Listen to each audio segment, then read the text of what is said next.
السلام علیکم، بسم اللہ الرحمن الرحیم۔ بادشاہ نے اپنی بیٹی کی شادی بندر سے کر دی۔ بہت پرانے زمانے کی بات ہے کہ کسی شہر میں ایک بادشاہ کی حکومت تھی۔ بادشاہ بہت ہی نیک اور رحم دل تھا، نہ کسی پر ظلم کرتا اور نہ ظلم ہونے دیتا۔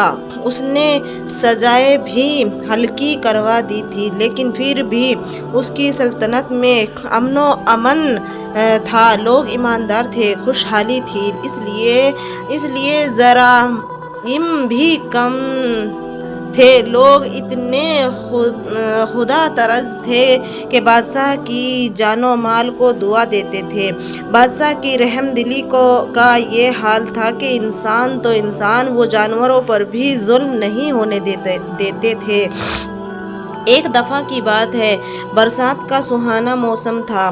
بادشاہ اپنے وزیروں اور مصاحبوں کے ساتھ سیر کو نکلا۔ جنگل کے قریب ڈیرے ڈالے گئے، بادشاہ کا خیمہ نصب کیا گیا، مختلف طرح کے کھیل تماشے اور تفریحات ہونے لگی۔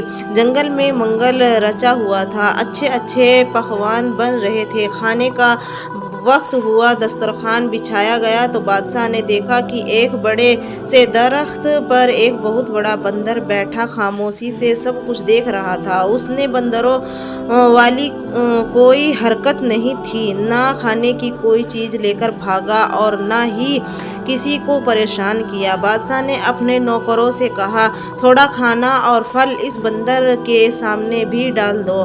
نوکروں نے کچھ پھل اور روٹی بندر کے پاس پتھر پر رکھ دی۔ بندر پتھر کے نیچے اترا اور ایک ٹھیکری لے کر کوئلے سے اس پر کچھ لکھنے لگا۔ پھر اس نے وہ ٹھیکری بادشاہ کو دے دی۔ بادشاہ خود بھی یہ تماشا دیکھ رہا تھا اور ٹھیکری پر لکھا تھا، میں ایسے کھانا نہیں کھاؤں گا جیسے دسترخوان بادشاہ سلامت کے لیے لگا ہے، ایسے ہی میرے لیے بھی لگایا جائے، اور جیسے برتنوں میں بادشاہ کو کھانا پیش کیا جا رہا ہے، ایسے ہی برتنوں میں مجھے بھی کھانا پیش کیا جائے، تبھی میں کھانا کھاؤں گا۔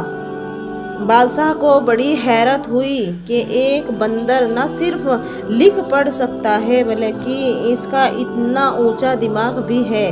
بادشاہ کو بھی دلچسپی پیدا ہو گئی۔ اس نے اپنے نوکروں کو حکم دیا کہ اس بندر کے لیے بھی ہمارے جیسا دسترخوان لگاؤ اور وہی کھانا پیش کرو جو ہمیں پیش کیا گیا ہے۔ بادشاہ کے حکم کی تعمیل ہوئی۔ جب دسترخوان لگ گیا تو بندر پتھر سے اتر کر نیچے آیا۔ نوکروں نے اس کے ہاتھ دھلوائے، پھر بڑی تمیز سے اس نے دسترخوان پر بیٹھ کر کھانا کھایا۔ کھانے کے بعد پھر ہاتھ دھوئے اور واپس پتھر پر جا کر بیٹھ گیا۔ بادشاہ بڑی حیرت اور دلچسپی سے یہ سب کچھ دیکھ رہا تھا۔ تھوڑی دیر میں آسمان پر کالے بادل چھا گئے۔ نوکروں نے جلدی جلدی سامان سمیٹا۔ بادشاہ نے کہا، ایک ٹاٹ کا ٹکڑا بندر کے پاس بھی رکھ دو، کہیں بھیگ نہ جائے، کسی کا پالتو بندر لگتا ہے۔ نوکر ٹاٹ لے کر اس کے پاس پہنچے تو اس نے ڈانٹا، ٹھیکری پر کچھ لکھ کر نوکر کو دے دیا۔ نوکر بادشاہ کے پاس گیا، لکھا یہ تھا کہ جیسا خیمہ بادشاہ کے لیے لگایا گیا ہے، ایسا ہی میرے لیے بھی لگاؤ، ویسے ہی سجاؤ، سامان تیار کرو، تب میں آؤں گا۔ بادشاہ اب باقاعدہ دلچسپی لے رہا تھا۔ بادشاہ کے حکم سے فوراً شاہی خیمے جیسا دوسرا خیمہ کھڑا کیا گیا اور پلنگ بستر لگایا گیا۔ اتنے میں بارش شروع ہو گئی۔ بندر بڑی نفسات سے اٹھ کر خیمے میں آیا۔ بادشاہ جتنے دن بھی سیر و تفریح کی غرض سے وہاں ٹھہرا، بندر ہر بات میں بادشاہ کی برابری کی فرمائش کرتا رہا۔ جس دن بادشاہ واپس محل میں جانے کے لیے روانہ ہونے والا تھا تو اس نے نوکروں سے کہا، اس بندر سے پوچھ کر آؤ کہ ہمارے ساتھ چلے گا۔ بندر نے پھر ٹھیکری پر لکھا